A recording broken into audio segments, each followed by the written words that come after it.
In a recent development, the father and grandfather of the minor involved in the tragic incident where two IT engineers were killed by a speeding Porsche car were taken into custody by the Pune crime branch on the 27th of May. Following their official arrest in connection with the abduction of their driver Gangadhar, the Pune District Court granted the Pune police custody of the father and the grandfather until the 31st of May. That's the big story that we're tracking at this hour. The grandfather and father of the minor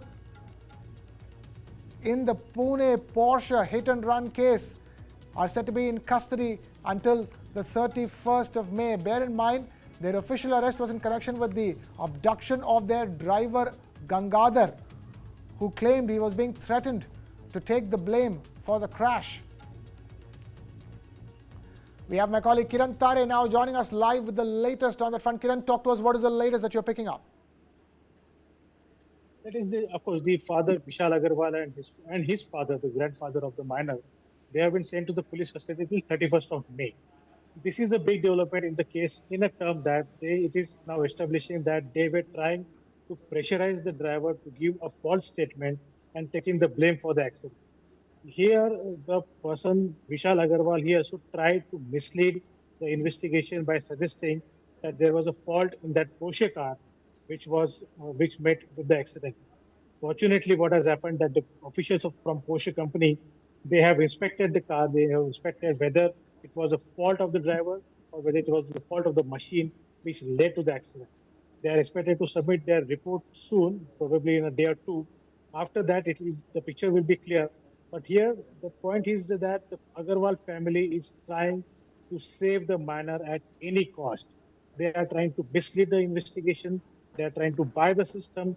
They are trying to bribe the doctors to manipulate the blood sample reports. Everything has been done in this case just to ensure that the minor is get unpunished.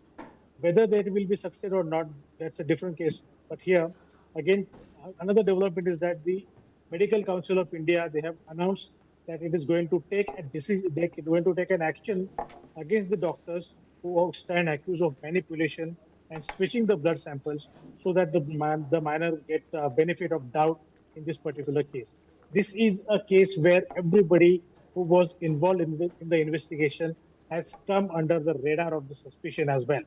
Whether it's police officers, whether it is the politicians or the doctors, everybody is under the dark cloud of suspicion.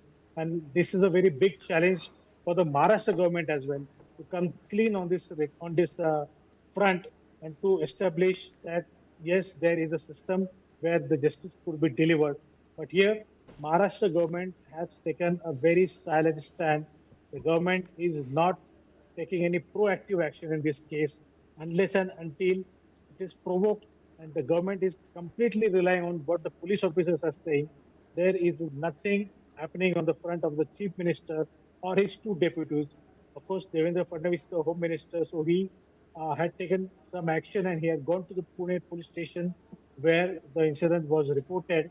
But apart from that, two of his colleagues, Ajit Pawar, who is the guardian minister of Pune district, and Chief Minister Eknath Shinde, their studied silence has created more doubts on this case. Right, Kiran Tare, my colleague, they are getting us the latest on front. Kiran, look at this case, everything from the abduction and the confinement of the driver to manipulation of the blood samples to, an MLA, a local MLA being involved in the incident. There is clearly, at every level the system has been manipulated into protecting this one particular individual.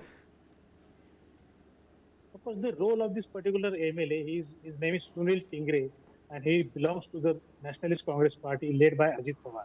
His role is under suspicion from the day one. He was the first person to reach at the police station, the Yerwada police station, where the case was registered. He stands accused of providing pizza, burger, and water to the minor accused. Remember, we must tell the viewers that the minor stands accused of consuming alcohol.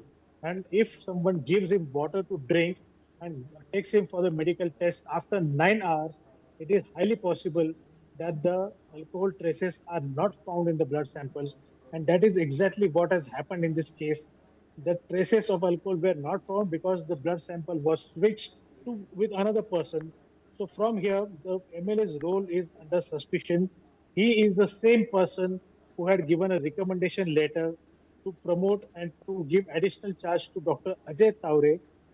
He is an accused in this case. Ajay Taure stands accused of switching the blood samples. And Sunil Tingre had written a letter to the medical education minister recommending that Ajay Taure should be given an additional charge as a medical superintendent of Sassoon Hospital. So there is a clear-cut nexus between the politicians and the doctors, and of course, at some level, with the police officers as well. Everybody is trying to protect the minor for one reason, just for one reason. I think there is some kind of business relationship, or there is some kind of give and take or quid pro quo. The builder, Vishal Agarwal, might have helped the politicians and the police officers and the doctors, of course, at some point of time. And now it is time for them to repay his debt. This is what happening in this case. And everybody in this case, I mean, as I said earlier, everybody who was involved in the investigation is under the dark cloud of suspicion. So unless and until this suspicion is over, the case cannot move ahead. Interestingly, again, Krishna, let me tell the viewers. Last night, the Maharashtra government appointed a three-member committee to investigate the conduct of the doctors at Sassoon Hospital. And today, what has emerged that the head of the investigation committee, Dr. Pallavi Sapre, she also stands accused of for her involvement in corruption when she was posted in Meerut. So this is a very strange case where everybody, every single person, you name them, you point them, and he will stand accused in some other case. This is a very big challenge for the Maharashtra government to come clean because everybody seems to be involved in some sort of malpractices, and the government is confused now whom to give this case for an investigation. Is there any upright, clean officer left in the Maharashtra government? That is the question the people are asking now.